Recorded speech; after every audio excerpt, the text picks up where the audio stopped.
क्या आपने कभी गौर किया है कि रात के 3 बजे से लेकर सुबह 5 बजे के दरमियान का वक्त इस्लाम में क्यों इतनी खास अहमियत रखता है? ये वक्त क्यों मुकद्दस समझा जाता है और इस वक्त को जाग कर गुजारने से हमें क्या मिल सकता है? सोचें, जब दुनिया खामोश हो और हर तरफ सुकून छाया हो तो ये वक्त हमें खुद को बेहतर बनाने, रूहानी तरक्की पाने और अपने ईमान को मजबूत करने का नादिर मौका फराहम करता है। आने वाले लम्हों में हम 7 ऐसे आमाल के बारे में बात करेंगे जो न सिर्फ रूहानी लिहाज से फ़ायदामंद हैं बल्कि हमें अंदरूनी तौर पर भी मजबूत बनाते हैं। क्या आप इस सफ़र का आगाज़ करने के लिए तैयार हैं? तो आइए शुरू करते हैं। नंबर 1, तहज्जुद की नमाज। रात के पुरसुकून और खामोश लम्हात में जब दुनिया सो रही हो, तहज्जुद की नमाज पढ़ने का एक सुनहरी मौका होता है। नबी करीम सल्लल्लाहु अलैहि वसल्लम ने फरमाया कि फ़र्ज नमाजों के बाद सबसे बेहतरीन नमाज तहज्जुद की नमाज है। ये सिर्फ एक इबादत नहीं बल्कि उसकी ताकत और असर का सबूत है। ये वो ख़ास वक्त होता है जब अल्लाह ताला आखिरी आसमान पर नाजिल होते हैं और फरमाते हैं, कौन है जो मुझसे बख्शिश मांगे ताकि मैं उसे बख्श दूं। ये हदीस हमें याद दिलाती है कि अल्लाह हमें इस वक्त ख़ास कुर्बात और तवज्जो देता है। ये वो लम्हे हैं जब हम अपनी दुआएं और इल्तिजाएं अल्लाह तक बराह रास्त पहुंचा सकते हैं, जैसे कि हमारी दुआएं रुकावटों के बगैर अल्लाह के हुजूर पेश हो रही हों। तहज्जुद की नमाज फजर के अजान से पहले अदा की जाती है और उसका वक्त रात के आखिरी हिस्से में होता है, जब दुनिया के शूर से दूर हम अपने रब से करीब हो सकते हैं। ये नमाज हमें न सिर्फ रूहानी सुकून देती है बल्कि हमें जिंदगी की मुश्किलात में भी हौसला फराहम करती है। ये हमारे ईमान और इज़्म का मज़हर है, क्योंकि उसके लिए हमें अपने आराम को छोड़ना पड़ता है।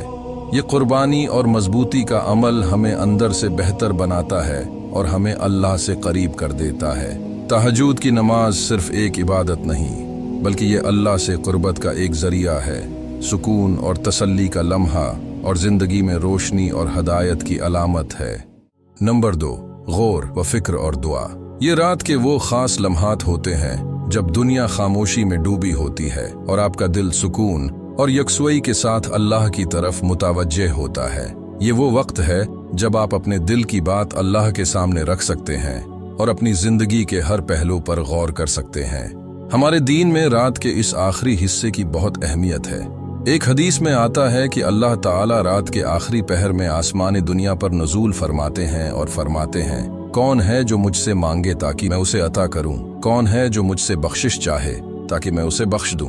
ये हदीस हमें याद दिलाती है कि अल्लाह हमारे करीब है, हमारे हर हाल से बाखबर है और हमारी हर दुआ सुनने के लिए हमेशा तैयार है। ये लम्हात हमें अपने अमाल, इरादों और जिंदगी के मकसद पर गौर करने का मौका देते हैं। इस वक्त की खामोशी में जब आप अपने दिल को अल्लाह के सामने खोलते हैं तो ये एक खालिस मुकालमा बन जाता है। एक ऐसा वक्त जब आप अपनी सबसे गहरी ख्वाहिशात, खौफ और उम्मीदें अल्लाह के सपर्द कर सकते हैं। दुआ का ये अमल सिर्फ मांगने का नहीं बल्कि अल्लाह के सामने अपनी आजिज़ी और इन्हिसार का इजहार है। ये हमें अपने हर हाल में उसकी रहनुमाई, उसका शुक्र और उसकी बख्शिश की तरफ मुतवज्जा करता है। जब आप इस वक्त में अल्लाह से मदद और हदायत मांगते हैं तो ये आपके दिल में सुकून, इत्मीनान और मकसद की रोशनी पैदा करता है। नंबर 3, कुरान की तलावत। रात के उन खामोश लम्हात में जब ज़हन साफ और दिल पुरसुकून होता है, कुरान की तलावत के लिए बेहतरीन वक्त होता है। अल्लाह ताला कुरान में फरमाते हैं, बेशक रात का वक्त दिल और ज़बान को हम आहंग करने के लिए ज़्यादा मुअस्सिर और कौल के लिहाज से ज़्यादा साबित कदम है।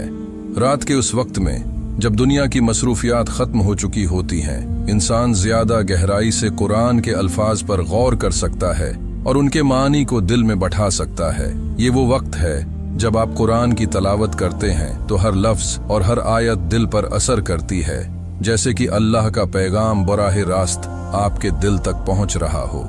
कुरान की तलावत महज लफ्ज़ों का पढ़ना नहीं बल्कि ये अल्लाह के कलाम को समझने और उसकी हिकमतों को अपनी ज़िंदगी का हिस्सा बनाने का अमल है।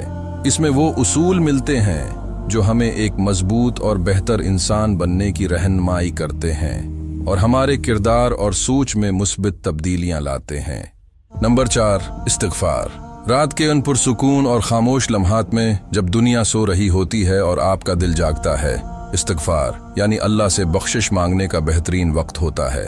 नबी करीम सल्लल्लाहु अलैहि वसल्लम ने फरमाया, जो शख्स हमेशा इस्तिग़फ़ार करता है, अल्लाह उसके हर गम से निकलने का रास्ता बना देता है और इसकी हर फिक्र दूर कर देता है। ये हदीस हमें बताती है कि इस्तिग़फ़ार न सिर्फ हमारे गुनाहों के बोझ को हल्का करता है, बल्कि ये हमारे दिल को सुकून और इत्मीनान से भर देता है। रात के इस वक्त में जब आप अल्लाह से बख्शिश तलब करते हैं, तो ये महज ज़बान से अल्फाज अदा करना नहीं होता, बल्कि अपने दिल को अल्लाह के सामने खोलना और अपनी गलतियों का एतराफ़ करना होता है। इस्तिग़फ़ार का ये अमल हमें खुद से सीखने, अपनी गलतियों को तस्लीम करने और बेहतर बनने का मौका फराहम करता है। इस वक्त जब दुनिया की आवाज़ें खामोश हों, अल्लाह के सामने अपने दिल की बात रखना और अपनी माजी की कोताहियों का सामना करना आसान हो जाता है। ये वक्त हमें अपने दिल को साफ करने, ज़हन को हल्का करने और रूहानी तरक्की का एक अहम रास्ता फराहम करता है। और जब हम अल्लाह से अपनी गलतियों की माफ़ी मांगते हैं, तो ये हमें आगे बढ़ने का हौसला और ज़िंदगी में सुकून का एहसास दिलाता है। नंबर 5, अल्लाह का जिक्र। अल्लाह का जिक्र रात के उन खामोश लम्हात में जब दुनिया अभी जागने की तैयारी में होती है, अल्लाह का जिक्र करने का एक खास मौका मिलता है। अल्लाह ताला कुरान में फरमाते हैं, खबरदार, अल्लाह के जिक्र से ही दिलों को सुकून मिलता है। आज के दौर में जहां हर तरफ सोशल मीडिया का शोर और रंगीन दुनिया है, हम अक्सर अल्लाह के जिक्र और उसकी याद से दूर हो जाते हैं। हमें अपने फ़ोन्स और सोशल मीडिया पर इतना वक्त गुजारने की आदत हो जाती है कि अल्लाह से ताल्लुक़ कमज़ोर पड़ जाता है और दिल बेसुकून हो जाता है। बहुत से लोग इस बात को महसूस करते हैं कि जितना वक्त वो सोशल मीडिया पर गुजारते हैं, उतना ही दिल में बेचैनी और जहन में बोझ बढ़ता जाता है। जिक्र का वक्त ख़ास तौर पर सुबह के उन लम्हात में हमें उन दुनियावी चीज़ों से दौर करके अल्लाह के करीब ले आता है। ये हमें याद दिलाता है कि हकीकी सुकून और इत्मीनान हमें अल्लाह की याद में मिलता है, न कि सोशल मीडिया की दुनिया में। जब हम अल्लाह का जिक्र करते हैं, तो ये हमें दुनिया के शोर से निकालकर एक ऐसी जगह पर ले जाता है जहां सुकून और रूहानी सुकून मिलता है। जिक्र का ये अमल हमें अपनी ज़िंदगी में मुसब्बत तब्दीलियां लाने, जज्बात को कंट्रोल करने और मकसद ज़िंदगी को समझने में मदद देता है।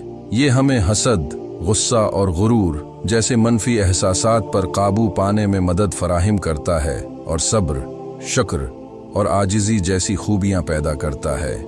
नंबर 6, दिन की मंसूबाबंदी। रात के उन पुरसुकून लम्हात में जब जहन साफ और तवज्जो मरकूज होती है, अपने दिन की मंसूबाबंदी का बेहतरीन वक्त होता है। ये अमल हमें न सिर्फ मुनज़्ज़म बनाता है, बल्कि हमें अपनी ज़िंदगी में मकसद और तरतीब का एहसास भी देता है। नबी करीम ने फरमाया, 5 चीज़ों को 5 चीज़ों से पहले गनीमत जानो। अपनी जवानी को बढ़ापे से पहले, अपनी सेहत को बीमारी से पहले, अपनी खुशहाली को तंगदस्ती से पहले, अपनी फुर्सत को मसरूफियत से पहले और अपनी ज़िंदगी को मौत से पहले। ये हदीस हमें याद दिलाती है कि हर दिन की मंसूबा बंदी और हर मौके का इस्तेमाल अल्लाह की नामतों का शुक्र अदा करने का एक तरीका है। नबी करीम की ज़िंदगी से हमें सीखने को मिलता है कि वक्त का बेहतरीन इस्तेमाल किस तरह किया जाए। आपने अपने फ़राइज़, इबादात और ज़ाती ज़िंदगी को मुतवाज़िन रखने के लिए वक्त का मुअस्सिर इस्तेमाल किया। इन लम्हात में अपने दिन के अहदाफ मुकर्रर करें, अपनी तरजीहात को समझें और इन चीज़ों पर तवज्जो दें जो वाकई आपकी ज़िंदगी में मुस्बत असर डालेंगी। दिन की मंसूबा बंदी महज एक फहरिस्त बनाना नहीं, बल्कि अपने वक्त का सही इस्तेमाल और अपने कामों में तवाज़ुन पैदा करना है। ये आपको ज़्यादा मुनज़्ज़म, पुरसुकून और कामयाब बनाता है और आपके अंदर सुकून और खुद एतमादी का एहसास पैदा करता है। ये अमल हमें अपनी ज़िंदगी में तरतीब, वक्त की कदर और हकीकी कामयाबी की तरफ बढ़ने का रास्ता दिखाता है। नंबर 7, खुद का मुहासबा। रात के उन खामोश लम्हात में जब दिल सुकून में होता है और जहन साफ, अपने अमाल का मुहासबा करना एक मुअस्सिर अमल है। इस्लाम में मुहासबा को बहुत अहमियत दी गई है, क्योंकि ये हमें अपनी गलतियों को समझने, बेहतर बनने और अल्लाह के करीब आने का मौका फराहम करता है। मुहासबा का मतलब है कि हम अपने रोज़मर्रा के अमाल पर गौर करें और देखें कि हमने कहाँ गलती की और कहाँ हमने अल्लाह की रज़ा के मुताबिक काम किया। ये वक्त हमें अपने दिन को दोबारा तरतीब देने और अल्लाह से मदद मांगने का मौका देता है, ताकि हम अपनी ज़िंदगी में बेहतरी ला सकें। जब हम अपने अमाल का जायज़ा लेते हैं और अपनी कोताहियों पर गौर करते हैं तो ये हमें आगे बढ़ने और मुस्बित तब्दीली लाने में मदद देता है। इस अमल के जरिए हम अपने दिल को अल्लाह के करीब कर सकते हैं और अपने किरदार में नरमी, आजिज़ी और बेहतरी पैदा कर सकते हैं। ये 7 आदात हमें अल्लाह के करीब लाने, हमारे ईमान को मजबूत करने और हमारी जिंदगी में सुकून और बरकत लाने का जरिया बन सकती हैं। अगर आप उन एमाल को अपनी जिंदगी का हिस्सा बनाएं तो इंशाअल्लाह आपकी रूहानी और दुनियावी जिंदगी में कामयाबी और इत्मीनान हासिल होगा। उम्मीद है कि आप हमारी ये वीडियो भी भरपूर लाइक और शेयर करेंगे। आप लोगों के प्यार भरे कमेंट्स का बेहद शुक्र है। मिलते हैं अगली शानदार वीडियो में।